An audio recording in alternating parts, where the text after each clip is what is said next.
আসসালামু আলাইকুম। আপনারা দেখছেন ইসরাইল ব্লগ আর দেখছেন ইসরাইল ব্লগ 786 চ্যানেল থেকে। আমি ইসরাইল শেখ আপনাদেরকে বলতে এসেছি, কালকে মুড ভালো ছিল না, ওই কারণে কিছু ভিডিও দিতে পারিনি আপনাদেরকে।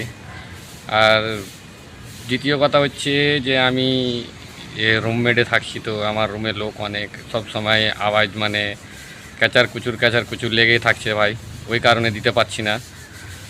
তো এই যে আমি ইউটিউবে কাজ করতে লেগেছি, ইউটিউবে কাজ করার কারণে অনেক লোক আমাকে অনেক রকমের কথা বলছে, পাগল ছাগল কত নানান রকমের কথা বলছে আর কি ভাই। তো ওরা তো আর জানে না যে আমি কত কি করছি। অ্যাকচুয়ালি কথা হচ্ছে কি ভাই, যে কোনো কাজ করো ধৈর্যশীলে করো, আল্লাহ তাআলা তোমাকে ফল দিবে, নিশ্চয়ই দিবে। তুমি খারাপ করছো না ভালো করছো সেটা তোমার উপরে ডিপেন্ড করে, তাই না? তো আমি বলছি যে আমি যে কাজটা করছি আমার ভালো না মন্দ আমি জানছি, এতে পাবলিকের কি বলো তো ভাই? তুমি করতে পারো না, করো না। আমি পারছি, চেষ্টা করছি, যদি পারি কিছু করতে। আরে ভাই, কাজ করলে তো কিছু করতে পারবে, নাকি এমনি এমনি করে দিবে বলো? ভাই মানুষ কেউ কাউরি দেখে জ্বলা করতে হয় না, চেষ্টা তুমিও করো, তুমি যদি পারো তুমি করো, আমি যেরকম করছি তুমিও করো। বলা যায় না আমার থেকে আগে তুমি সাকসেস হয়ে যেতে পারো, ফল পেয়ে যেতে পারো, আমি পাইনি তুমি পেয়ে যাও। কেউ কারে দেখে কেন জ্বলবা, ঠিক কি না বলো তো কথাটা? তো ভাই এই সমাজে বিভিন্ন রকমের লোক, বিভিন্ন রকমের টানা ঘিচা চলে। একটা ইউটিউবার হতে, ফেসবুকার হতে অনেক সময় লেগে, কেউ অত অল্পতে হয়ে যায়, ভালো সাপোর্ট, ভালো ভিডিও দিতে পারলে, ভালো কথা বলতে পারলে। হ্যাঁ, কেউ অত সময় নেয়, কিন্তু হয়, চেষ্টা চালিয়ে রাখতে হয়, তাই না? তা আমরা সমাজে বিভিন্ন রকমের লোক পাবো, বিভিন্ন রকমের ইয়ে পাবো, ওই সবগুলো করে ভাবলে হবে না, ঠিক কি না বলো তো? তা আমরা যখন একটা কাজ করতে লেগেছি, কাজটার আগে শুরু থেকে শেষ না দেখা পর্যন্ত ছেড়ে দিয়ে বিচ রাস্তায় যদি ছেড়ে দিই, তাহলে কিন্তু কিছুই হবে না, ঠিক কি না বলো? হ্যাঁ, আমার কাছে কোনো ক্যামেরা নাই, ভালো কোনো মাইক নাই, কিছু নাই, ওই জন্য আমার আওয়াজ ক্লিয়ার হচ্ছে না। হ্যাঁ, আমি ভাই বিদেশের মাটি থেকে যতটুকু পাচ্ছি ততটুকু দিচ্ছি, আপনাদের সাথে সম্পর্ক জোগাড় রাখছি, যাতে করে আমার সম্পর্কটা না ভিন্ন হয়, ঠিক কি না? তো আপনারা ঠিক যথেষ্ট আমাকে সম্মান দিচ্ছেন, ভালোবাসছেন, আর এভাবে আলহামদুলিল্লাহ ভালোবেসে যান। আমিও চেষ্টা করব আপনাদের মন জয় করার জন্য। আর আমার চ্যানেলটিতে যদি কোনো খারাপ কিছু থাকে তো ভাই অবশ্যই বলবেন যে ভাই আপনি নেগেটিভ দিচ্ছেন বা পজিটিভ দিচ্ছেন। আমি কোনো সময় খারাপ জিনিস দিই না, আমি সব সময় চেষ্টা করি ভালো জিনিস দেওয়ার। আপনারাও দেখতে পাচ্ছেন আমার চ্যানেলে আগে ছিল, আগে আমি চ্যানেল সেটিং করতে পারিনি, এমনি এমনি ভিডিও রেখেছি, কপি করে ভিডিও দিতাম, ওই কারণে আমার অনেকগুলো ক্ষতি হয়ে গেছে। সাবস্ক্রাইব ঠিক হয়েছে, কিন্তু আমার ক্ষতিও হয়েছে, হয়তো আপনারা জানেন না, আপনাদেরকে বলিনি বলে জানেন না, ওই কারণে বলছি। তো ভাইরা আমার, আপনারা সাপোর্ট যেভাবে করছেন করে যান। আর আপনাদের দোয়া আল্লাহর রহমতে আমি যদি বড় হই, আপনাদেরকে সফল যেদিন হয়ে যাব সেদিন অবশ্যই দেখাবো, ইনশাল্লাহ দেখাবো। আমি বিভিন্ন জায়গায় বিভিন্ন রকমের ভিডিও দিয়েছি, আরও চেষ্টা করছি দেবার জন্য। আপনারা সঙ্গে থাকেন, ভালোবাসা দেন, এভাবে ভালোবাসার হাত বাড়িয়ে যান, ভিডিওগুলো দেখেন, লাইক দেন, কমেন্টস করেন, তবে তো আমি জানবো আমার ভিডিও দেখছে, লাইক দিচ্ছে, না হলে কী করে বুঝতে পারবো ভাই যে আমার ভিডিও চলছে কি চলে না। আপনারা এর আগে ভালো ভালো আমার ভিডিও, শর্ট ভিডিওগুলোতে ভালো ভালো উৎসব দিয়েছেন, আর এই যতদিন থেকে চ্যানেলটা সেটিং করে আমি ব্লগ ভিডিও দিতে লেগেছি, লং ভিডিও দিতে লেগেছি, সেদিন থেকে আপনারা দেখছি আস্তে আস্তে আমার চ্যানেল থেকে সরে যাচ্ছেন।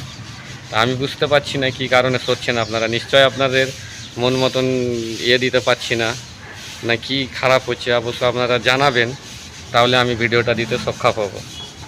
তো ভালো থাকুন, সুস্থ থাকুন। কালকে ইনশাল্লাহ আমার মনটা ভালো হয়েছে, আপনাদেরকে চেষ্টা করব ভালো ভালো ভিডিও দেওয়ার জন্য, আপনারাও সাথে থাকবেন, উৎসব দিবেন। তো ভাই আমরা বাঙালি, বাঙালি এক অপরকে যদি না ভালোবাসি তো কী করে হবে বলো? তো হ্যালো বন্ধুরা, তো আসল পয়েন্টটা হচ্ছে কি বন্ধুরা, কথাগুলো বলা উচিত না আমার, কিন্তু না বলে আর থাকতে পারলাম না।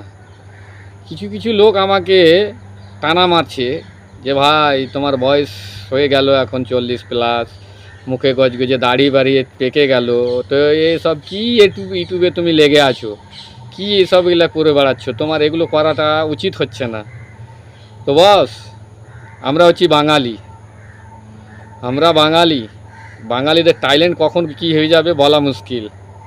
দেখলে তো বয়স্ককালে রেল স্টেশনে বেকার হয়ে ঘুরে বেড়াতে বেড়াতে কী হলো, রানু মণ্ডল ভাইরাল, রাতারাতি ভাইরাল। কোথায় কোথায় সে এখন কোথায় আছে না আছে, কী হচ্ছে না হচ্ছে সেটা জানার দরকার নেই, কিন্তু ভাইরাল তো হয়েছে। তারপরে দেখো এই তোমার কাঁচা বাদাম কাকু, তার বয়স কতটি বলো, সে ভাইরাল হয়ে গেল রাতারাতি। তারপরে এখন যেরকম রাজুদা চলে এসছে। তো ভাই আমরা হচ্ছি বাঙালি, আমরা কে কখন হয়ে যাব ভাইরাল, কে কখন কি করে দিব বলা মুশকিল। ভারত যখন ব্যাট দিল বেরিয়ে গেল সৌরভ গাঙ্গুলি, ভারত যখন মিউজিক দিল বেরিয়ে গেল বাপ্পি লাহারি, ভারত যখন মাইক দিল বেরিয়ে গেল কুমার শানু, আলকা অগ্নি, লতা মঙ্গেশকর, আরও কত দেব বলো পরিচয়। আমরা বাঙালি বস। ভারত যখন ক্যামেরা ধরলো সামনে বেরিয়ে গেল মিঠুন চক্রবর্তী। কত নেবে এরকম, কত নেবে ভাই, বাঙালি পিছে ছাড়বে না, হালও ছাড়বে না।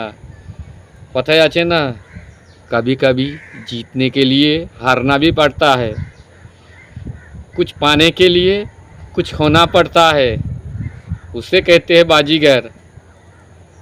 ডায়লগটা হয়তো আমার কাছে একটু মিস্টেক হলো, কিন্তু এটাই আছে বাস্তবে, বুঝতে পেরেছো? তো ভাই বাঙালি কখনো পিছে হটেনি আর হটবেও না। বাঙালি একই রকম ভিডিও করে যাচ্ছি, করে যাব।